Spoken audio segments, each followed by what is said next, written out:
Is actually going to project the fluid back onto the stators. As you see, it's bent right there, and that's what we call a pickup. So as fluid continuously comes down here and you're raising RPM, this will reach a point where it locks up and begins to add back pressure to the turbine.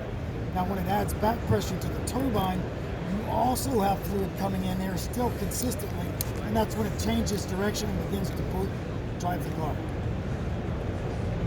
Now, we could change stall by using the diameter. Also, by going to a smaller torque converter will increase.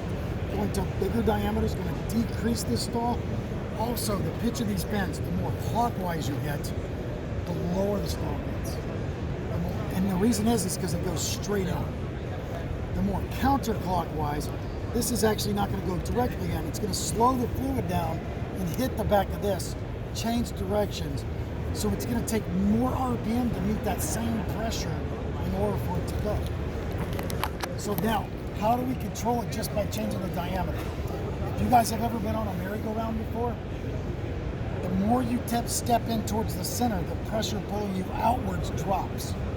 So you don't feel as much going outwards as you're in the middle of it if you kind of come in towards the middle of the merry-go-round. Now, if you're standing here in the middle, you have to spin it a lot faster to get it to pull you outwards. Or in this case, raise the RPM of the car. Does that make a lot more sense? Yeah. What might be an application that we would want more stall on a car? Why would we want to change the factory stall? Okay, that goes back to why would we change anything. But there's kind of a rule of thumb. A lot of people will take a pickup truck from the factory, put Trudeau exhaust on it. You won't even get into that. But you're taking a wide pipe off and smaller pipe and coming out too. Generally, the benefit to the customer is a lot more mid-range and upper end power. But down low around idle, it actually has less torque than one core. Now, as you get up to about 1500 RPM, the torque matches.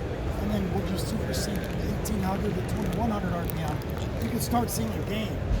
But as you're getting up around 1500 RPM, there's not as much resistance. So it actually allows the torque converter to go ahead and lock up because it's not having to fight as hard. So it actually lowers and changes the stall in the torque converter just by putting an exhaust system on it. So stall ranges are not fixed, because you're going from mechanical via the crankshaft through the back cover or front cover, okay, and that's what's pumping the fluid at all times. So that's what pumps the fluid throughout the transmission. And then you're going through a liquid and then changing it back to mechanical through this, turbine. So